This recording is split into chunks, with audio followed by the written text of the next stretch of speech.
By the time the morning rush thinned and the jazz playlist switched to something softer, Sanjana had already burned her thumb twice, swapped a dozen smiles she didn't entirely feel, and told the same white lie another dozen times. Our barista is out today, but I've got you. Her sister usually stood where she stood now, behind the espresso machine at the third window cafe, hair in a neat bun, apron tied like a promise. But Asha had woken up pale and shivering, voice fluttering like a torn kite over the phone. Please, just for today, Yanni. I can't even stand. Sanjana didn't hesitate. Compassion came to her as naturally as breath.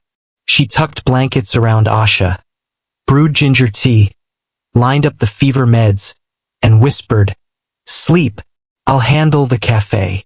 Then she biked across the sleepy streets, cut across the alley that smelled of old books and rain, and opened the cafe with a key that felt heavier than usual. Now, hours later, the bell over the door had finally stopped announcing new footsteps. Sunlight pooled on the wooden floorboards like poured honey, catching dust motes that waltzed lazily. The third window always looked different when her sister wasn't in it, as if a color had quietly slipped out of the spectrum. Sanjana forced her shoulders down and took stock. Two students whispering over chemistry notes, a retired couple sharing a blueberry scone, elbows touching in an ancient language, and table 3, occupied by the man who'd come in right at 8, ordered black coffee, and not once glanced at his phone. He had the sort of stillness that made noise feel rude. Crisp white shirt, dark tie loosened just enough to look human, not yet enough to be casual. The sunlight favored him, tracing a neat line along his cheek and catching in his dark hair. A laptop sat open like a book in mid-sentence, steam from his coffee threading toward the rafters. Walton, his receipt said. Table 3. No last name. He wasn't just quiet. He was self-contained, the way some buildings look self-contained. And yet, every now and then, his gaze would snag on the window on the city outside, and something would move behind his eyes. Something like old weather. Compassion first, her mother used to say when the world was too sharp. If you cannot fix, at least soften. Sanjana took a deep breath, picked up the pot of fresh brewed, and crossed to table 3. Top up. He looked up like he'd been underwater and had just broken the surface. His eyes, blue but not the kind that asked to be noticed, met hers. Please. She poured until the cup was almost brave enough to brim. I don't think we've seen you before, she said, smiling. First time at the third window? I used to come here, he said, voice smooth, unhurried. When it had a different name. Before the renovation. She blinked. Before Asha and I took over? That was ages ago. A lifetime, he agreed, and something like a private storm crossed his face, then cleared. Black coffee then and now. You're loyal, she said lightly. To coffee, he replied, and a corner of his mouth tipped upward. Then, almost as an afterthought, I hope your barista is okay. For a heartbeat she stiffened. Had she slipped? She'd said out today. Not sick. But the compassion in his gaze wasn't nosy, only genuine. My sister, she admitted. Fever. I'm filling in. Kind of you, he said. Most people throw their hands up when plans change. She shrugged. Rahim Dilly runs in the family. Besides, Asha covered for me when I was falling apart last winter. Now it's my turn. He nodded once. Approval, not pity, and returned to his laptop.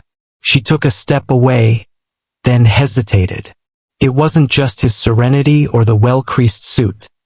There was a quiet gravity about him, like standing near the ocean even when you couldn't see it. And there was something else. A feeling she got sometimes when her instincts tapped her shoulder. He wasn't just a customer. The bell over the door trilled. A young man stumbled in clutching a cardboard donation box from the animal shelter down the street. hair damp with sweat, panic bending his voice. I'm so sorry. Do you have a freezer pack or something? The kittens, our van broke down. His words tumbled, collided. They're overheated, I just need. Here. Sanjana was already moving. She ducked behind the counter, grabbed 2 ice packs in a bowl, filled it with cool water from the filtered tap, snatched a clean towel, and slid them across. Wrap the packs in the towel so it's not too cold. Dab their paws. Keep their heads dry. The boy's eyes glistened with relief. Thank you, thank you. Bring them in if you need, she added. We'll make space. He nodded, half bowed, and bolted back outside. When she looked up, the man at table 3, Walton, was watching her openly for the first time. Not in the way that made nerves prickle, but like he was memorizing a shape he'd been searching for. The gratitude on his face didn't belong to him, and yet it did, somehow. What? She asked, grinning despite the heat in her cheeks.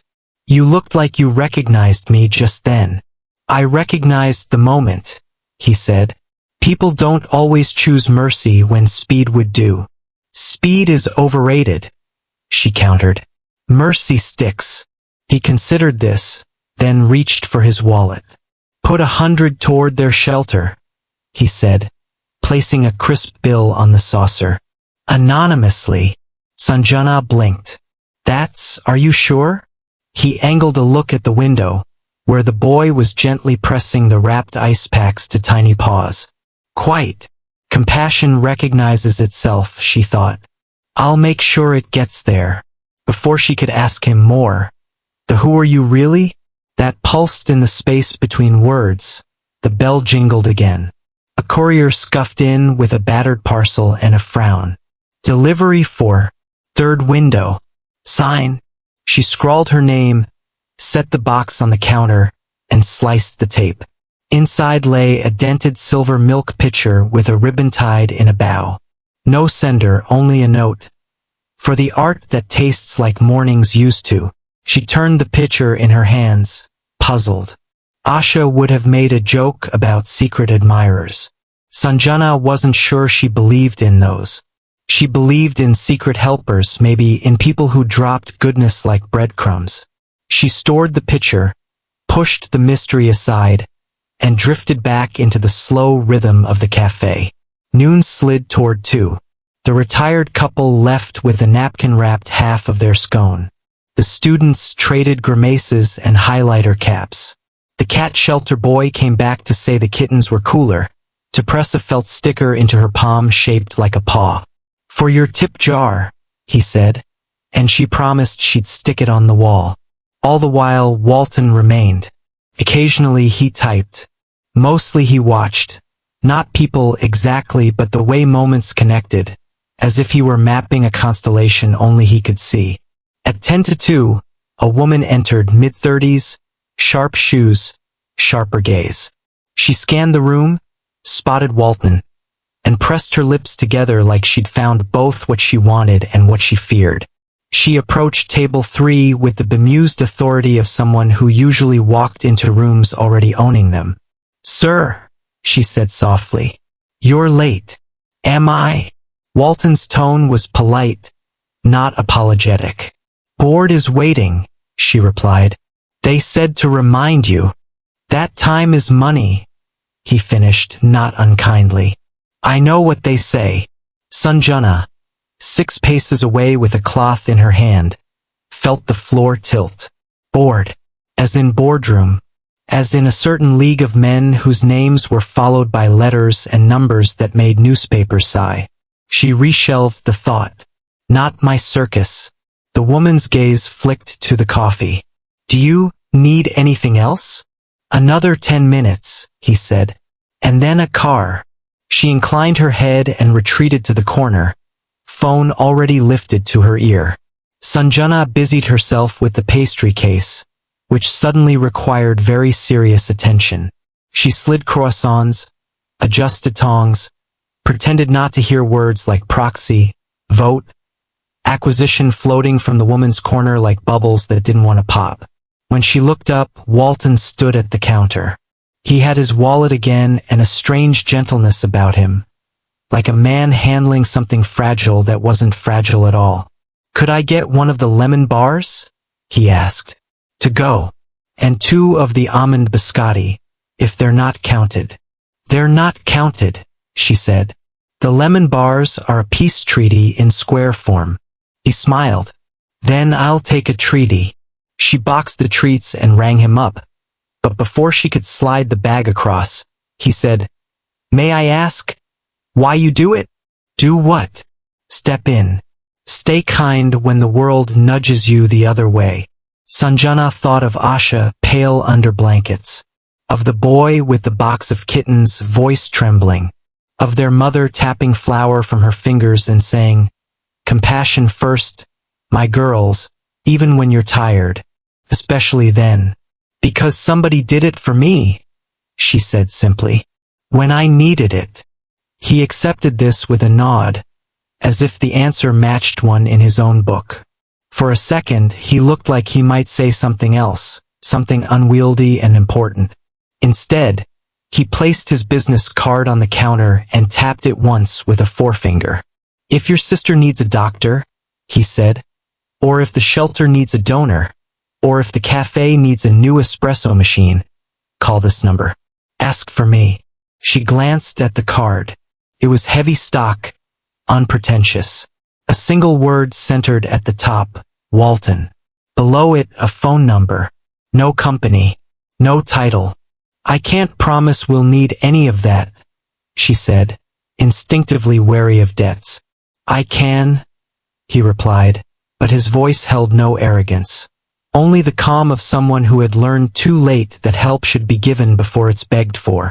Needs arrive like uninvited guests. Better to set a place. The woman in the corner cleared her throat.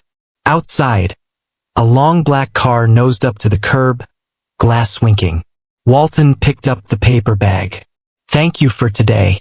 For the coffee. For the way you are." "You're welcome," she said, off balance. He left then, the bell chiming a farewell that felt larger than the door it belonged to. The woman followed, but not before she gave Sanjana a once over that blended curiosity with caution, like measuring a door frame before moving a piano through it. Silence folded back into the cafe. Sanjana stared at the card in her palm until the numbers blurred. Then she slipped it into the tip jar, beneath the paw-shaped sticker, as if to hide a seed where it could consider sprouting. Her phone buzzed. A text from Asha. "How's it going? Surviving?" Sanjana's fingers tapped back. "Barely. But I met someone from table 3. He wasn't just a customer." "Oh," Asha wrote. "That sentence ends in either destiny or trouble." "Maybe both," Sanjana replied. She looked at the new silver pitcher tucked above the sink, at the empty chair by the window, at the world turning outside. Mercy sticks, she'd said.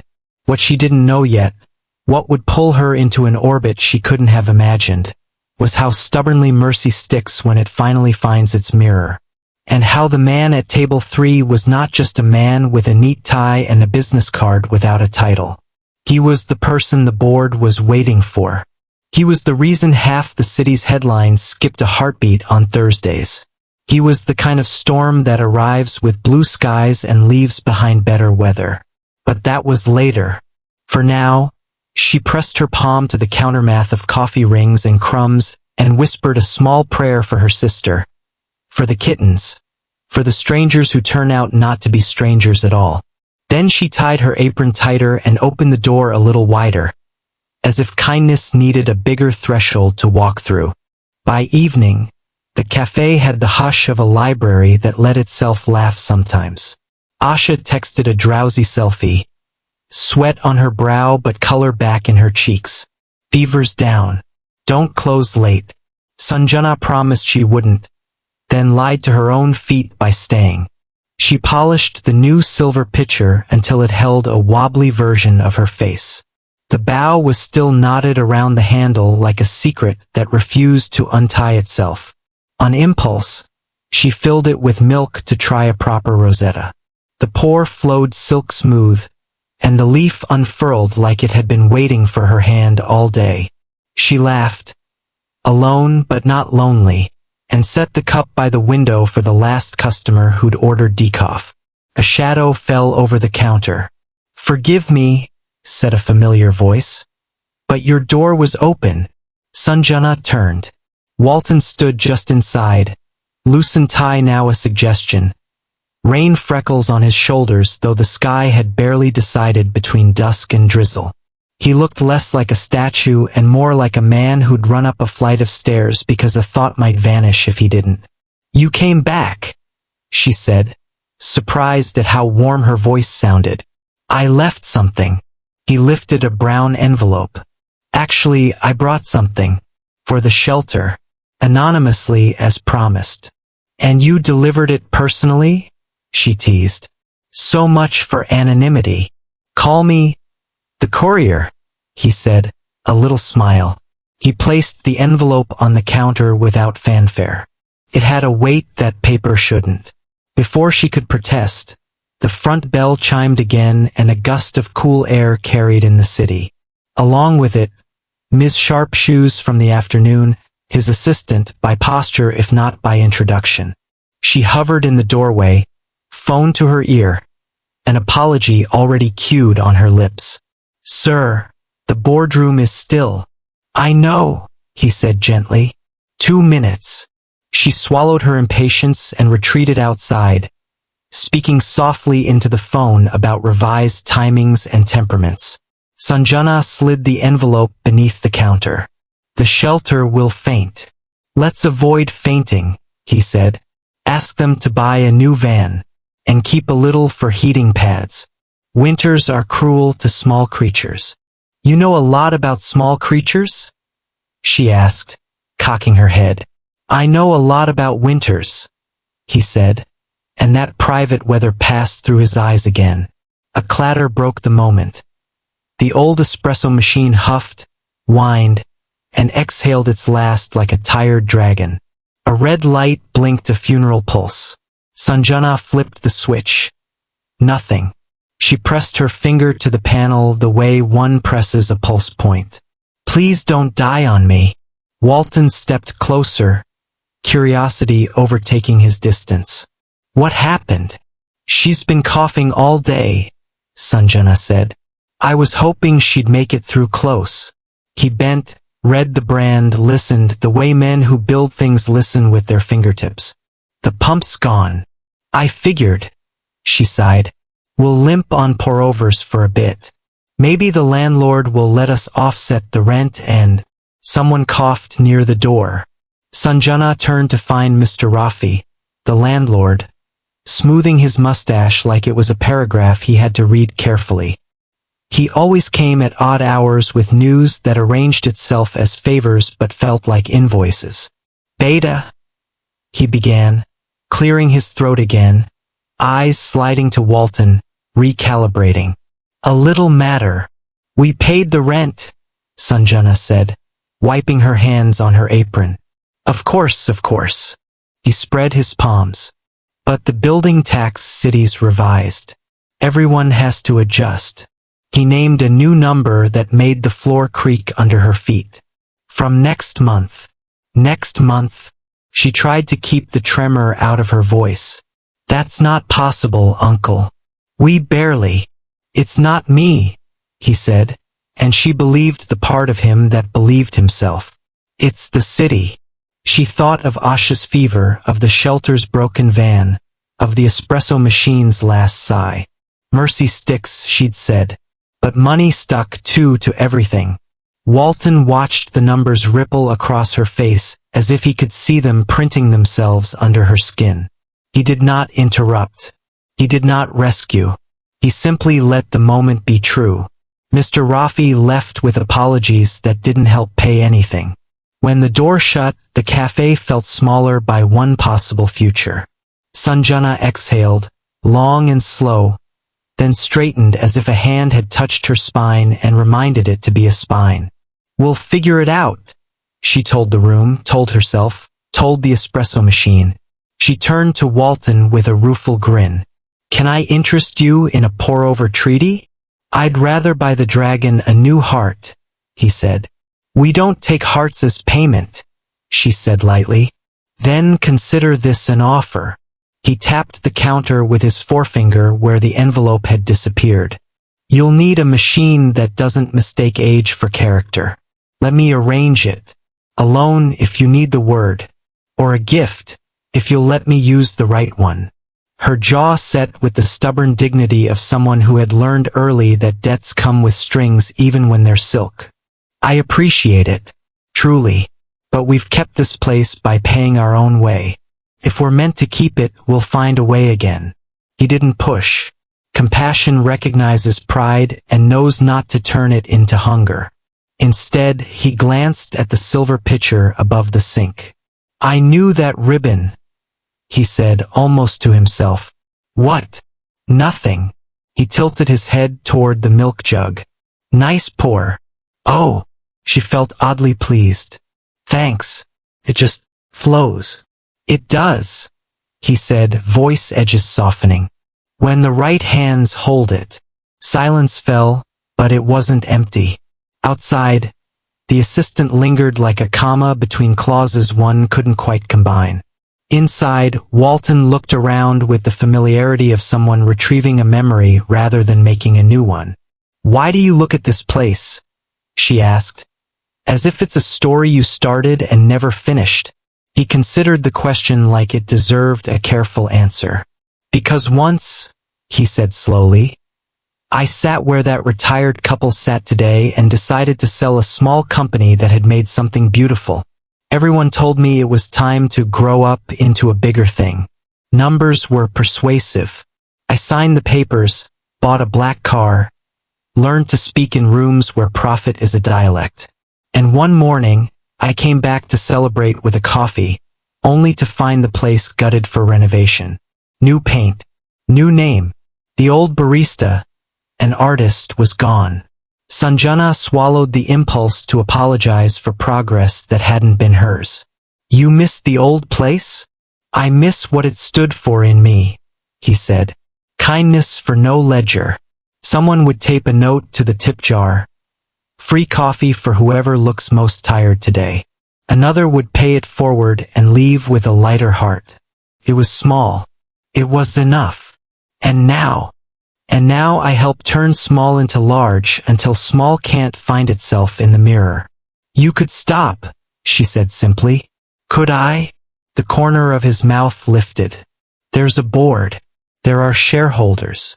There's also you, she said. The assistant's silhouette in the window shifted. Time was out there tapping its watch. Inside, something else was tapping, something that didn't own a watch at all. Pour me that treaty, he said. One more minute. She prepared the pour-over with the attentiveness of a prayer. He watched her hands, the steady spiral, the bloom of grounds like dark earth drinking rain. When she offered the cup, he didn't lift it immediately. He looked at her instead. You took the card, he said. I did.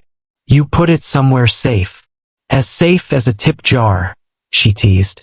Under a sticker shaped like a paw. He laughed. A sound that made the room remember that cafes are supposed to hear laughter. Good.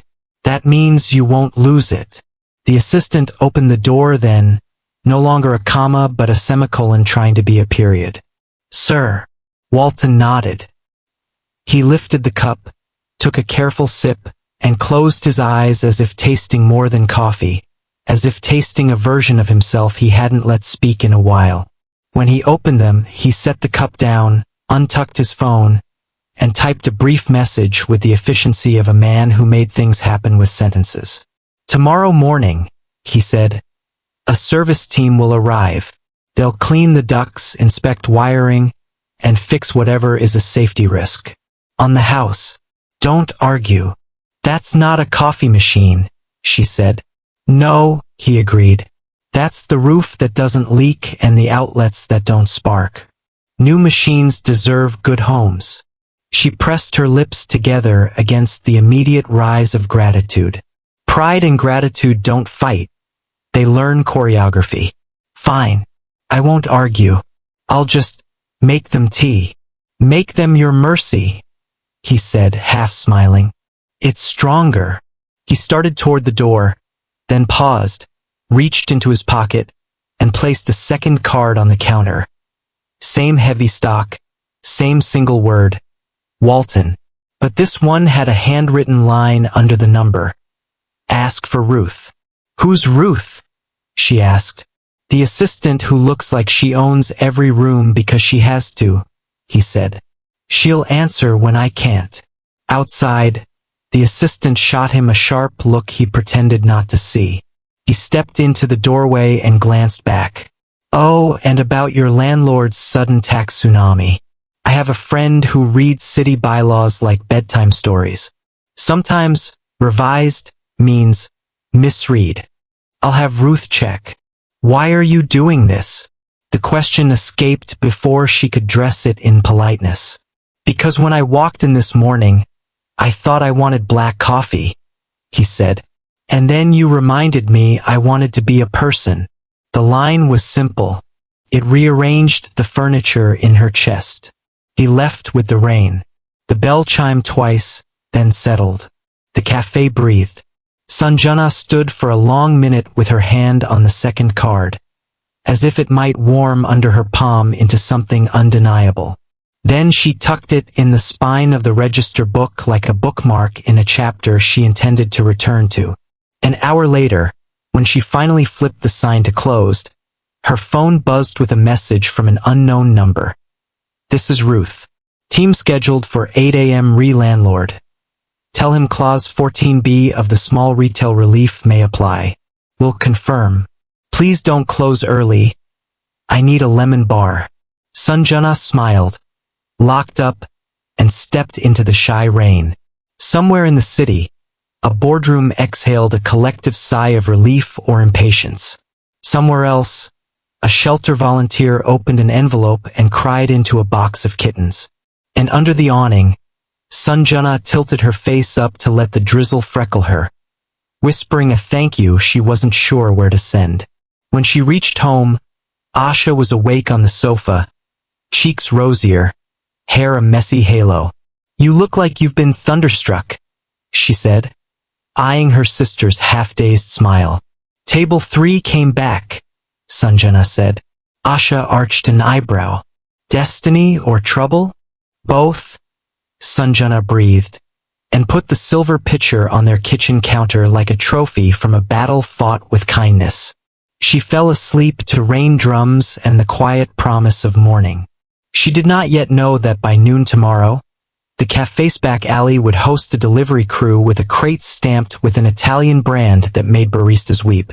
She did not know that Mr. Rafi would call, flustered, to say the city tax revision had been miraculously revised again. She only knew that Mercy had knocked, and that she had opened the door. Morning arrived with the clatter of tools. At exactly 8 o'clock, a white van pulled up in front of the third window cafe. Men in clean overalls hopped out, rolling ladders and boxes as if they had rehearsed the entry.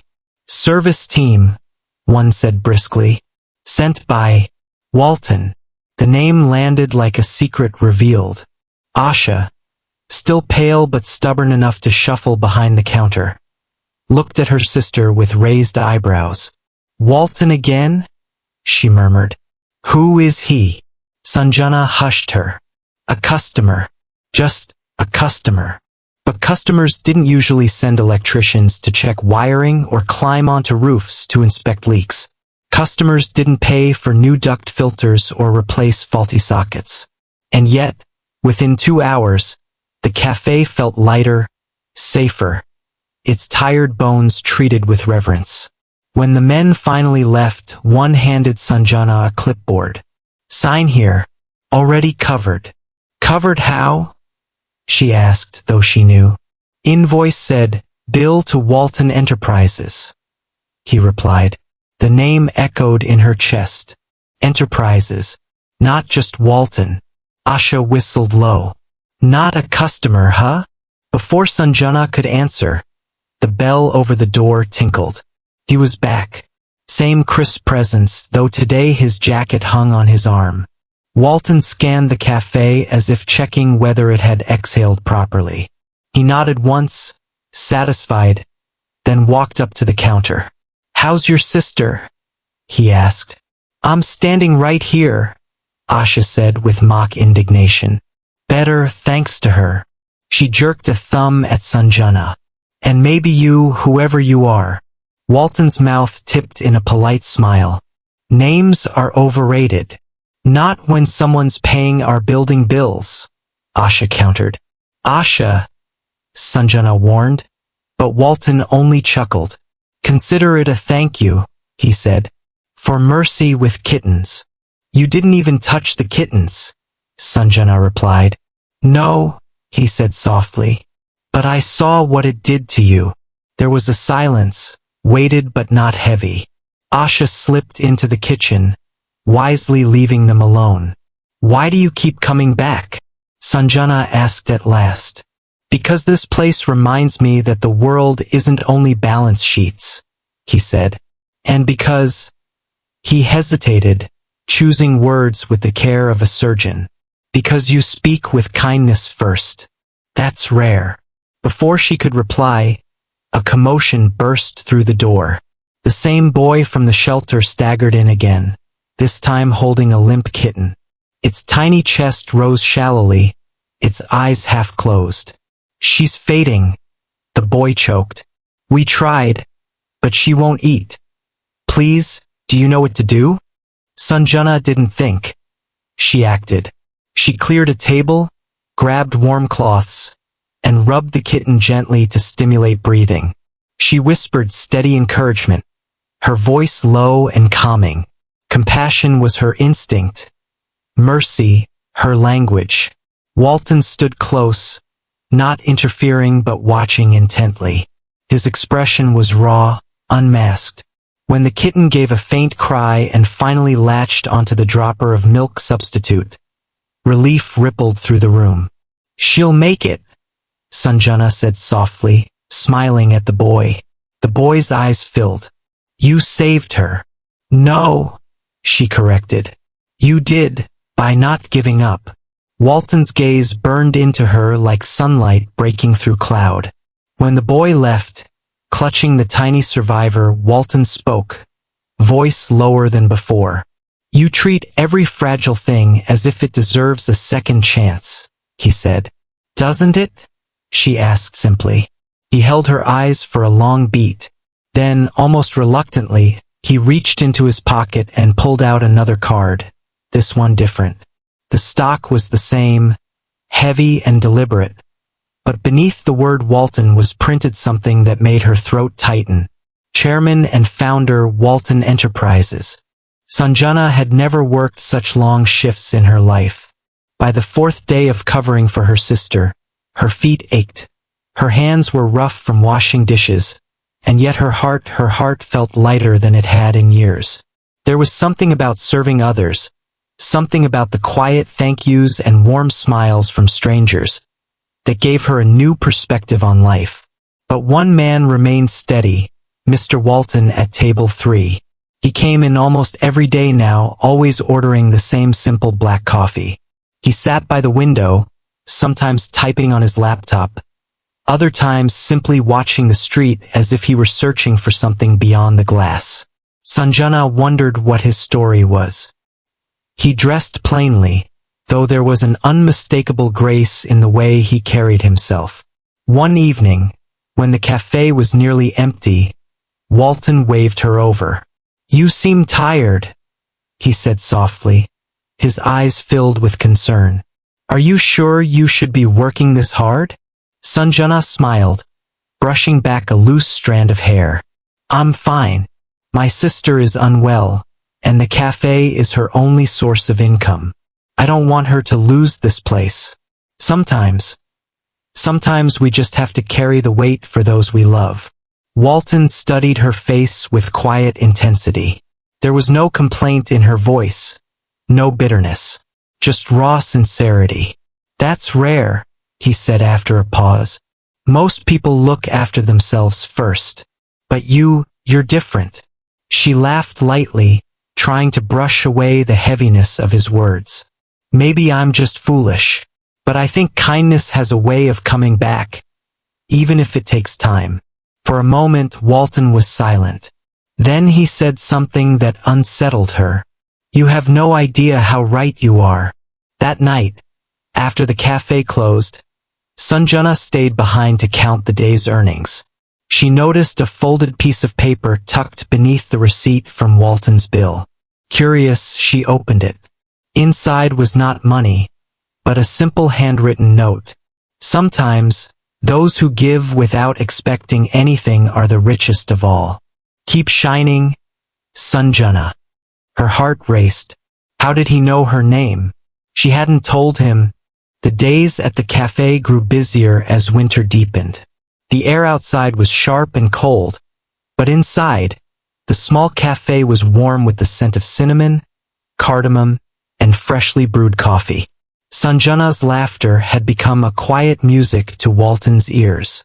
Every evening, after long days filled with negotiations and meetings, he found himself pulled back to that cozy little shop. Not because of the coffee, but because of the girl behind the counter. Yet Sanjana had no idea who he really was. To her, Walton was simply a kind-hearted man who loved books, enjoyed simple meals, and tipped generously.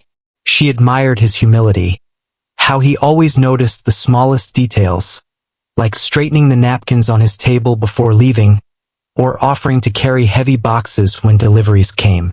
She thought him an ordinary soul with extraordinary manners.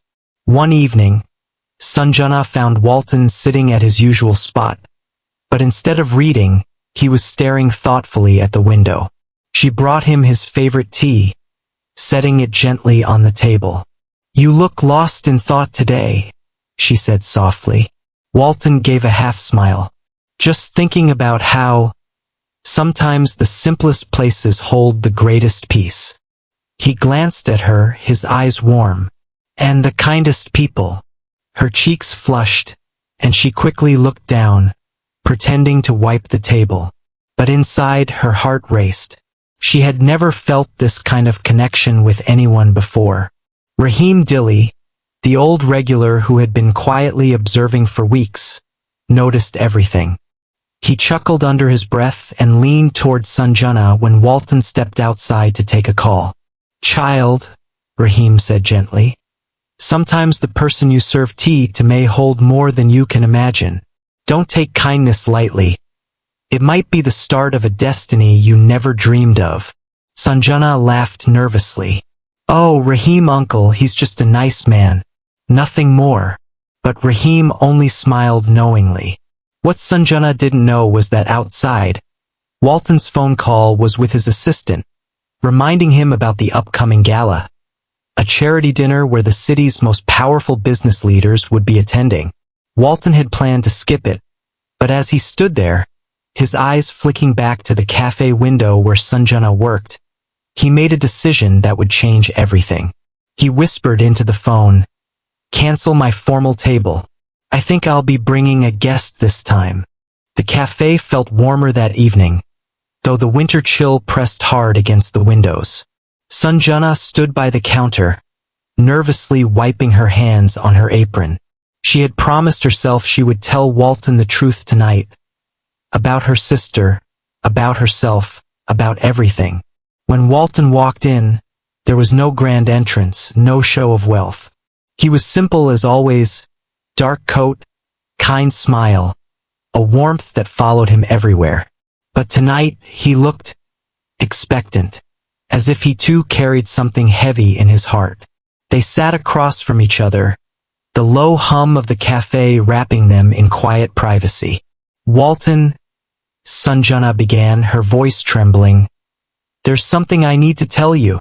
I'm not who you think I am. The cafe doesn't belong to me. It's my sister's. I was only filling in because she was sick. I didn't want to lie, but then I couldn't stop coming back to see you. You became the reason I wanted to stay. She dropped her eyes, ashamed of her half-truths. But Walton didn't flinch. Instead, he reached across the table, his hand covering hers. I already knew, he said gently. Her head snapped up in shock. I looked into the cafe once, he admitted softly. Not because I doubted you, but because I cared, and I saw the truth. But Sanjana, I wasn't here for the cafe, or for your sister. I was here for you. Tears welled in Sanjana's eyes. She had braced herself for anger, disappointment, rejection, but instead, she found kindness deeper than she imagined. And I too, Walton continued, taking a deep breath, have something to confess. I'm not just a man at table 3. I own companies, investments. I am considered wealthy. But I kept it from you because I needed to know. If someone could see me, not my money. And you did. The cafe blurred in Sanjana's vision as her tears fell freely.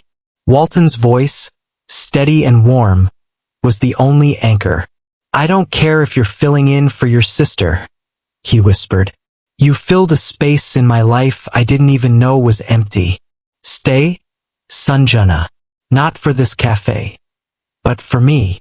In that moment, the air shifted. No lies, no masks, just two souls laid bare in the simplicity of a small-town cafe. Sanjana smiled through her tears, her heart swelling with a peace she hadn't known before. Then let's start again. No secrets, no pretending. Walton nodded, his eyes glistening. A new beginning. And as they sat together, hands intertwined across the old wooden table, the man at table 3 was no longer just a mysterious customer. He was her future, built not on wealth or circumstance, but on honesty, kindness, and a love that grew quietly in the corner of a humble cafe.